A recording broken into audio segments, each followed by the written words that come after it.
بسم اللہ الرحمن الرحیم، السلام علیکم، میں حضور بخش بگٹی اور آپ دیکھ رہے ہیں براق ڈیجیٹل۔ ناظرین، آج کے پوڈ کاسٹ میں ہم بلوچستان کے حوالے سے کچھ دیگر چیزیں ڈسکس کریں گے، کیونکہ اس سال تقریباً 500 کے قریب ہارڈ کور ٹیررسٹ مارے گئے ہیں بلوچستان میں۔ یہ بھی ایک بڑی کامیابی ہے، اس پر دیکھیں گے، سر اپنی اوپینین شیئر کریں گے، اس پر بات کریں گے۔ دیگر اور چیزیں بھی ہیں، کیونکہ پروپیگنڈا کیا جا رہا ہے بلوچستان کے حوالے سے۔ ہمیشہ ہم دیکھتے ہیں سوشل میڈیا پر جو انڈین پیڈ اکاؤنٹس ہیں وہ پروپیگنڈا کرتے ہوئے نظر آتے ہیں۔ کوئی بھی ان کو ویژولز مل جائیں کسی بھی طریقے سے، وہ پھر سیکورٹی فورسز پر کرٹیسزم کرتے ہیں اور دیگر چیزیں اپنی طرف سے من گھڑت کہانیاں بناتے ہیں اور بالکل ثابت نہیں کر پاتے ایٹ دی اینڈ۔ بس وہ یہی ہے کہ ان کا جو بھی پروپیگنڈا ہوتا ہے اس حد تک محدود ہوتا ہے کہ اپنے کیپشن لگا کے اپنی طرف سے کچھ ویژول چلا کے بس الزام لگا دیتے ہیں، پروو نہیں کر پاتے۔ جب تک پروو نہیں ہوگا تو کچھ آپ کہہ بھی نہیں سکتے۔ اس پر بات کریں گے، کیونکہ ہمیشہ سے بلوچستان کے حالات خراب کرنے کے لیے وہ ہر حربہ استعمال کرتے ہیں۔ اور آپ کو ایک اور چیز بھی بتاتے چلیں کہ استنبول کے حوالے سے بھی کافی نئی چیزیں سامنے ہیں، جو آپ کو پتہ ہے کہ مذاکرات چل رہے تھے افغان طالبان اور پاکستان کے درمیان، تو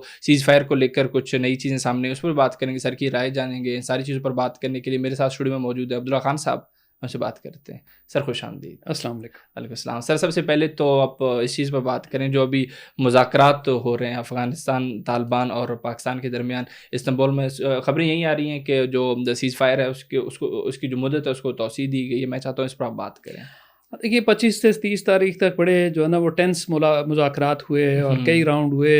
ہر دن یہ خبر آتی تھی کہ مذاکرات ناکام ہو گئے، اور میرے دل سے دعائیں نکلتی تھی کہ یا اللہ کسی طریقے سے یہ مذاکرات کامیاب ہوں، کیونکہ امن جو ہے نا وہ افغانستان کے لیے بھی بہت اچھی بات ہے اور پاکستان کے لیے بھی بہت اچھی بات ہے۔ یہ دو مسلمان ملک ہیں، آپس میں ان کا لڑنا بالکل بھی کسی ایک کے بھی مفاد میں نہیں ہے، دونوں طرف جو ہے نا وہ اپنے ہی لوگ مر رہے ہوتے ہیں۔ تو میری تو یہ دعائیں ہوتی تھی کہ یا اللہ کامیابی ہو، اور میں سمجھتا ہوں کہ کریڈٹ جو ہے نا وہ قطر اور ترکی کو جاتا ہے کہ انہوں نے بہت عمدہ رول پلے کیا اور ان کو نکلنے نہیں دیا۔ روز خبر آتی تھی کہ ناکام ہو گیا، لیکن بہرحال جو ہے نا وہ ایونچولی مذاکرات کامیاب ہو گئے۔ اور میرا خیال ہے کہ اس میں جو ہے نا وہ کسی ایک کو کریڈٹ لینے یا دینے کے بجائے میں اصولی طور پہ سمجھتا ہوں کہ جتنے بھی افریق انوالو تھے، پاکستان تھا، افغانستان تھا، ترکی تھا، سب کو میں مبارکباد دیتا ہوں۔ ہمیں ایسی مثبت باتیں کرنی چاہیے جس سے جو ہے نا امن کو فروغ ملے، اور ہمیں امید ہے کہ اس میں جو بات چیت ہوئی ہے، جو چیزیں طے پائی ہیں، اس کے اوپر عمل درآمد کے لیے جو ہے نا وہ دونوں فریق سنجیدگی کا مظاہرہ کریں گے۔ خاص طور پہ پاکستان کا جو کنسرن ہے، افغانستان کی سرزمین پاکستان کے خلاف استعمال نہ ہو، اور اس میں جو ہے نا یہ باقاعدہ یہ طے پایا ہے کہ ایک میکنزم بھی ڈیولپ کیا جائے گا اور اس کی ویریفیکیشن بھی کی جائے گی، اور جو وائلیٹ کرے گا اس کے اوپر جرمانہ بھی ہوگا۔ تو یہ اس کا مطلب ہے کہ چیزیں جو ہے نا وہ رائٹ ڈائریکشن پہ موو ہوئی ہیں، اور یہ بڑا ضروری ہے۔ دیکھیں ویریفیکیشن بڑی ضروری اس لیے ہے کہ بھی آپ ایک الزام لگا دیتے ہیں نا، یا آپ ایک دعویٰ کر دیتے ہیں، تو آپ کا دعویٰ جو ہے نا وہ زمین پہ بھی تو ہونا چاہیے نا۔ اب پاکستان نے تو اپنے دعوے کے ثبوت کے دلائل وہاں پہ دیے۔ دیکھیں نا پاکستان میں اتنے اس ایک سال کے دوران میرا خیال ہے کہ کوئی 200 سے زیادہ افغان جو ہے باشندے وہ ٹی ٹی پی کے ساتھ اور مختلف گروپوں کے ساتھ آئے اور مارے بھی گئے، اور وہ پاکستان نے ان کو ان کے ایویڈنس دیے کہ یہ فلانا بندہ فلاں ولدیت فلاں جگہ کے رہنے والے، پورے ان کے شواہد ان کو پیش کیے۔ ان کے پاس تو کوئی شواہد نہیں ہے تھے نا۔ تو خیر میں اس وقت ایسی کوئی بات نہیں کروں گا کہ ماحول خراب ہو، کون سچا کون جھوٹا۔ میں چاہتا ہوں کہ اب جو ہے نا وہ یہ چیز آگے بڑھے، امن آئے، اور امن جو ہے نا وہ سب کے مفاد میں۔ اور اس میں جو سب سے بڑی کامیابی جو پاکستانی سیکورٹی فورسز کو ملی ہے اس دوران ہے مفتی مزاحم کا جو قتل ہے ادھر باجوڑ میں۔ پاکستانی سیکورٹی فورسز نے ایک خصوصی انٹیلیجنس بیس آپریشن میں اس کو نیوٹرلائز کیا ہے۔ اس کی وجہ سے جو ہے نا وہ ایک قسم کی ٹی ٹی پی کی تو کمر ٹوٹ کے رہ گئی ہے، کیونکہ وہ ان کا ڈیفنس منسٹر بھی تھا اور سابقہ نائب امیر بھی تھا۔ اور ابھی ریسنٹلی اس نے ایک ویڈیو بھی لانچ کی کہ میں تو ادھر موجود ہوں باجوڑ میں۔ میں نے کہا ٹھیک ہے جی ویلکم، اگر باجوڑ میں موجود ہے تو ہم بھی ادھر ہی ہیں۔ تو بات یہ ہے کہ بھی اب یہ یہاں سے ایک جو نیریٹو بسٹ ہوتا ہے۔ اب ٹی ٹی پی نے جو اس کے بعد اسٹیٹمنٹ جاری کیا، انہوں نے کہا کہ دیکھیں جی یہ تو اس بات کا ثبوت ہے کہ ہم تو ادھر ہی ہیں۔ تو ہم یہ کہتے ہیں کہ بھی آپ نے ثبوت دیا ہی ابھی ہے کہ آپ ادھر آئے، تو ہم نے اسی وقت کاروائی ڈال دی۔ تو پہلے آپ ادھر ہوتے تھے تو ہم وہاں پہ آ کے کاروائی نہیں کر سکتے تھے، کیونکہ بہت سارے ہم ریسٹرینٹ شو کرتے تھے، پاکستان ریسٹرینٹ شو کرتا تھا۔ آپ نے جو ہے نا وہ ادھر آ کے ویڈیو لانچ کی، آپ نے ثبوت دیا، تو 2 ہفتے سے پہلے 2 ہفتے بھی نہیں گزرے بلکہ 10 دن کے اندر اندر ہم نے جو ہے نا وہ کاروائی ڈال دی۔ ہم سے مراد پاکستانی فوج کی بات کر رہے ہیں یا پاکستانی انٹیلیجنس کی بات کر رہا ہوں۔ تو اسی بہت بڑی بات یہ ہے کہ پاکستانی انٹیلیجنس نے یہ ثابت کر دیا ہے، کیونکہ ہم انڈرمائن کرتے رہتے ہیں اپنے اداروں کو، کہ ان کی جو انگریس ہے وہ بہت ڈیپ روٹیڈ جو ہے نا ان ملیٹنٹس کے اندر چلی گئی ہوئی ہے. اب ان کا جو نائب امیر اور ان کا وزیر دفاع وہ کہاں سے کدھر موو کر رہا تھا اور کس طریقے سے نیوٹرلائز کیا. اب ٹی ٹی پی نے جو پتہ کیا کہا ہے, انہوں نے کہا یہ غداری کے نتیجے میں پاکستانی فورسز نے کارروائی نہیں کی. یار کمال ہو گیا. وہ غداری اگر کسی نے کی بھی ہے تو اس کا مطلب ہے کہ وہاں پہ بھی پاکستانی انٹیلیجنس پہنچی ہے تو کسی کو جو ہے نا اس بات کی طرف آمادہ کیا نا غداری کسی نے کیوں کی ہے. تو یہ بھی اگر تو ان کی بات مان لی جائے نا ٹی ٹی پی والوں کی یہ غداری سے ہوا ہے تو پھر تو اور بڑی جو ہے نا ٹی ٹی پی کے لیے تشویش کی بات ہے کہ بھئی اچھا غداری جو ہے نا وہ پہنچتے پہنچتے ٹاپ لیول پہ پہنچ چکی ہے. نیکسٹ نشانہ مفتی نور ولی لگتا ہے کیونکہ اس نے کہا کہ میں بھی پاکستان میں آ گیا ہوں. مجھے لگتا ہے اگر وہ آ گیا تھا تو پاکستان کی فورسز اس کو واپس نہیں جانے دیں گی. ابھی آگے بہت ساری چیزیں ہیں. ابھی بارڈر بہت سخت ہو چکا ہوا ہے. افغان طالبان کا افورڈ نہیں کر سکتے کہ وہاں سے مزید بھیجیں یہ ادھر سے باہر بھیجیں. تو اگلے 2-3 مہینے کافی ٹف ہوں گے اور لڑائی کافی تیزی سے جاری رہے گی. ٹی ٹی پی بھی کوئی جوابی کارروائی کرنے کی کوشش کرے گی, انتقامی کارروائی, اپنے سروائیول کی جنگ بھی لڑے گی. لیکن یہ ہے کہ 2-3 مہینے ٹف لڑائی کے ایکسپیکٹڈ بھی ہیں اگر اس طرف دیکھا جائے. لیکن ساتھ ہی ان کے افغانستان میں جو بھی ان کے ٹھکانے ہیں وہ بہرحال اب ختم ہونے والے ہیں. بالکل سر. اگر بلوچستان کے حوالے سے بات کریں تو ہم ہمیشہ سے یہی کہتے ہیں کہ ٹیررسٹ کو اب بھارت کسی نہ کسی طریقے سے اسپانسر کر رہا ہے اور یہ ساری چیزیں چل بھی رہی ہیں. رپورٹ سے یہی بتا رہے ہیں کہ اس سال کوئی 500 کے قریب جو ہارڈ کور ٹیررسٹ ہیں وہ مارے گئے ہیں بلوچستان میں. آپ ان ساری چیزوں کو کیسے دیکھتے ہیں؟ ابھی حالات بہتری کی طرف جا رہے ہیں کیونکہ اتنے بڑے تعداد میں ٹیررسٹوں کو مارنا یہ بڑی کامیابی ہے میرے خیال سے. دیکھیں بلوچستان کی صورتحال کافی جو ہے نا وہ گمبھیر ہے اور اس میں اتنے بڑے پیمانے پر جو ٹیررسٹ مارے گئے ہیں یہ اس بات کی نشاندہی بھی ہے کہ جو ہم لوگ یہ دعویٰ کرتے ہیں کہ بھئی وہ 1200 سے 1500 ہیں تو اتنے بھی نہیں ہیں. مطلب اس کا مطلب ہے کہ 500 مارے گئے ہیں تو باپ کی یہ بھی صورتحال پھر بھی اگر خراب ہے سلامتی کی صورتحال تو اس کا مطلب یہ ہے کہ ہمیں بھی اپنے اسٹیمیٹس کو ریوائیو کرنے کی ضرورت ہے. لیکن اس میں جو سب سے بڑا کریڈٹ جاتا ہے وہ ہماری سیکورٹی فورسز کو جاتا ہے کہ بھئی انہوں نے کولیٹرل ڈیمیج منیمم ہوا ہے بلوچستان میں. اصل میں نا کہ آپ کو پتہ ہے کہ سیکورٹی فورسز کچھ بھی کریں تو وہ بہت سارے انسانی حقوق کے ایسے چیمپئن بیٹھے ہوئے ہیں کہ ان کی کسی کارروائی کو بھی کامیابی سے ہونے نہیں دیتے. کوئی نہ کوئی لوگ آ جاتے ہیں.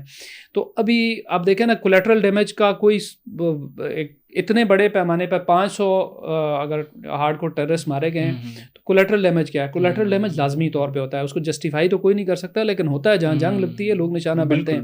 اس دوران بہت سارا کولیٹرل ڈیمیج ان کی طرف سے ہوا ہے. انہوں نے کتنے مزدوروں کو مارا, کتنے ٹریولرز کو مارا, کتنے بے گناہ نہتے لوگوں کو مارا بی ایل اے وغیرہ نے, کتنے بلوچوں کو جو ہے نا وہ ڈیتھ اسکواڈ کے ممبر بنا کے مارا, کتنے بلوچوں کو انہوں نے جو ہے نا وہ کیا مخبر کرا دے کے مارا. یہ کولیٹرل ڈیمیج ان کی طرف سے ہوا ہے جس کو ڈاکومنٹ کرنے کی ضرورت ہے.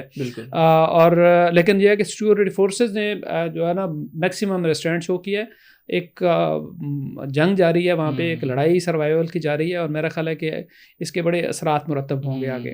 بالکل سر. ہم بلوچستان کے حوالے سے بات کریں تو سوشل میڈیا پر بھی کافی پروپیگنڈا کرتے ہیں. جس طریقے سے آپ نے بتایا کہ وہاں پر کولیٹرل ڈیمیج ہو یا کچھ بھی ہو تو ایز اے ٹول اس کو استعمال کرتے ہیں. جتنی بھی دہشت گرد تنظیمیں سوشل میڈیا پر ویژوز چلا دیتے ہیں, کافی سارا کرٹیسائز کرتے ہیں سیکورٹی فورسز. تو آج کل بھی یہی کر رہے ہیں. خواتین ہیں پنجگور سے, حالانکہ خبریں تو یہی بتا رہے ہیں کہ اپنے جو خاندان والے لوگ ہیں وہ ٹی ٹی پی کے ساتھ منسلک رہے ہیں تو اسی کارروائی کے دوران وہ انجرڈ ہوئے. لیکن ابھی کیا کہہ رہے ہیں سیکورٹی فورسز نے ان کے ساتھ ہراسمنٹ کی, یہ ساری چیزیں میں چاہتا ہوں اس پر بھی آپ بات کریں. دیکھیں یہ وہ ڈیلیکیسی ہے جس کا ہماری سیکورٹی فورسز کو سامنا ہے نا کہ کچھ بھی ہو نا کوئی ایشو کھڑا ہو جاتا ہے اور یہ بہت مشکل ہوتا ہے. ہماری سیکورٹی فورسز کا ایک ہسٹورک جو ریکارڈ ہے وہ یہ ہے کہ وہ میکسیمم ریسٹرینٹ شو کرتے ہیں. کسی اور جگہ پہ دیکھیں نا غزہ میں کیا ہوا, اسرائیل نے تباہی پھیر دی, 60-70 ہزار جو ہے نا عام لوگ شہید کر دیے. غزہ والے حماس والے ادھر ہی عام لوگ شہید ہوئے. ہماری فورسز جو ہے نا وہ اس طریقے سے آپریٹ نہیں کرتی اور ان کو اس طرح کی چیزوں کا بہت زیادہ سامنا کرنا پڑتا ہے. اس سے اندازہ کر لیں کہ سیکورٹی فورسز کے انوائرمنٹ میں کام کرتے ہیں کہ وہ ایک تنی ہوئی رسی پہ چل رہے ہوتے ہیں. ذرا سے بھی ادھر ہوئے تو کوئی نہ کوئی انسانی حقوق کا مسئلہ, ادھر ہوئے تو انسانی حقوق کا مسئلہ. اب یہ جو خاتون کے حوالے سے, چونکہ میں نے اس واقعے کو تو بہت اس کی معلومات میرے پاس کم سے کم ہے, لیکن جو آپ نے مجھے بتایا یا جو چیزیں ابھی ہمارے درمیان ذکر ہوئی اس سے اندازہ ہوتا ہے کہ بھی دیکھیں اس کی بھی ویریفیکیشن ہونی بڑی ضروری ہے. اب دیکھیں ایک بلوچستان میں ایک بہت بڑا واقعہ ہوا تھا ڈاکٹر شازیہ والا. آج اب آ کے وہ محسن بیگ صاحب نے ایک انٹرویو میں کہا ہے کہ شازیہ نے خود ان کو بتایا تھا کہ بھئی کیپٹن حماد ان کی ریپ میں ملوث نہیں تھا. بالکل. اب جا کے ایک واقعہ سامنے آیا ہے تو کہنے کا مطلب یہ ہے کہ ڈرم بیٹنگ اتنی ہوتی ہے, چیزیں اتنی وہ آگے چلی جاتی ہیں. اب اس کی وجہ سے بلوچستان میں آگ تو لگ گئی نا اس واقعے کے بعد میں. ڈاکٹر شازیہ والے جو کیس تھا, کسی نے ان کے ساتھ کوئی غلطی کی نہیں کی, کیا ہوا کوئی نہ کوئی واقعہ, لیکن جس کی بنیاد پہ ہوا کہ کیپٹن حماد نے کیا, اب وہ ایسی چیزیں آ رہی ہیں. ان کی اپنی اسٹیٹمنٹ کوٹ کی گئی ہے محسن بیگ صاحب نے کہ انہوں نے نہیں کیا. تو اس لیے میں سمجھتا ہوں کہ انویسٹیگیشنز بڑی ضروری ہوتی ہیں, امپارشل انویسٹیگیشن بھی بڑی ضروری ہوتی ہیں ایسے واقعات کی, اور پھر عوام کے سامنے حقائق رکھنا بھی بڑا ضروری ہوتا ہے تاکہ عوام کو اس طرح کے پروپیگنڈے جو ہے نا وہ ایکسپوز کیے جائیں. اب اس وقت بگٹی صاحب کے جب یہ واقعہ ہوا تھا اس وقت یہ امپارشل انکوائری کا مطالبہ تسلیم کر لیا جاتا, اور یہ معاملہ جو ہے نا وہ کیپٹن حماد کی پروٹیکشن کے بجائے ان کو کسی انکوائری کمیٹی کے سامنے رکھ دیا جاتا تھا. اگر انہوں نے کیا ہی نہیں تھا تو یہ واقعہ یہ بلوچستان میں آگ تو نہ لگتی نا. اس لیے میں کہتا ہوں کہ یہ بھی جو واقعہ ہوا ہے اس کی بھی ایک امپارشل انکوائری ہونی چاہیے اور یہ الزامات آئیں تاکہ جو ہے نا لوگوں کو مطمئن کیا جا سکے. سر بالکل, پوڈ کاسٹ کے شروع میں ہم نے افغانستان کی بات کی, ساری چیزیں ڈسکس کی. سر ایک اور چیز سامنے ایک فیلڈ مارشل جناب عاصم منیر نے کل دورہ کیا پشاور کا, آپ اس دورے کو کیسے دیکھتے ہیں؟ وہ جو قبائلی عمائدین تھے ان کے ساتھ ملے, ان کو کانفیڈنس ملی اور کلیئر میسج بھی دیا کہ کوئی بھی اندازی ہوگی یا پھر کسی بھی طریقے کی جارحیت ہوگی افغانستان کی طرف سے تو اس کی خلاف کارروائیاں بھی ہوگی, ٹیررزم کو ٹالریٹ نہیں کیا جائے گا. لیکن اس میں بہت ساری باتیں, اس میں ایک بات بڑی خوبصورت انہوں نے یہ بھی کی کہ ہم امن چاہتے ہیں. بالکل ٹھیک ہے, اور سنگولر ایجنڈا جو افغانستان کے ساتھ پاکستان کا ہے وہ امن کا ہی ہے, اس کے علاوہ کوئی نہیں. ہمیں کوئی جو ہے نا ہمارے عزائم نہیں ہے, کوئی اور ہمارے مطالبات نہیں ہیں. اور دوسری بات ہے کہ انہوں نے جو ہے نا قبائلیوں کو ایک بڑا اچھا میسج دیا کہ ہماری لڑائی قبائلیوں کے ساتھ بھی نہیں ہے, ہماری لڑائی جو ہے نا وہ پیور ٹیررسٹوں کے ساتھ ہے جو پاکستان کے ان علاقوں میں انہی لوگوں کے لیے مسائل پیدا کر رہے ہیں. اور میرا خیال ہے کہ کانفیڈنس بلڈنگ میئرز کے حوالے سے ایک بڑا اچھا انیشیٹو تھا وہ کہ وہاں پہ میرا خیال ہے کہ 2 اہم شخصیات مسنگ تھی. گورنر صاحب بھی وہاں پہ نہیں تھے اور چیف منسٹر صاحب بھی نہیں تھے, دونوں کو وہاں پہ ہونا چاہیے تھا کیونکہ وہ عوام کے نمائندے ہیں.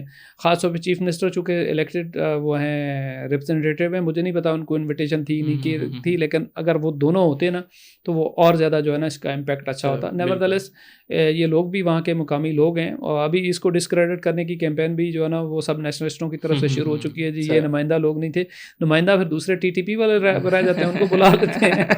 تو یہ ہے صورتحال. لیکن میں سمجھتا ہوں کہ یہ ایک اچھا انیشیٹو تھا. ایسے دربار, ایسی انٹریکشنز ہونے چاہیے مختلف جگہوں پہ. میرا خیال ہے کہ بلوچستان میں بھی انہوں نے ایک جرگہ کیا تھا کوئٹہ میں, یہ پشاور میں بھی کیا ہے. میرا خیال ہے ایسے اور بھی ہونے چاہیے انٹریکشنز تاکہ لوگ بھی جو ہے نا وہ اپنی کھل کے بات کر سکیں, اپنے گریونسز رکھ سکیں. تو یہ میرا خیال ہے کہ اس کے اچھے امپیکٹ ہوں گے. بالکل سر, شکریہ. ویلکم. جی ناظرین, آپ عبداللہ خان صاحب کو سن رہے تھے. ہم نے بلوچستان کے حوالے سے بات کی, افغانستان پاکستان کے جو تعلقات ہیں, جو مذاکرات چل رہے تھے اس پر بھی بات کی. بہت ساری چیزیں سر نے ڈسکس کی, بہت ساری چیزیں آپ کو ڈیٹیل میں بتائی. امید کرتے ہیں پوڈ کاسٹ آپ کے لیے کافی انفارمیٹیو رہا ہوگا. اسی کے ساتھ میں آپ کی اجازت چاہوں گا. بہت بہت شکریہ.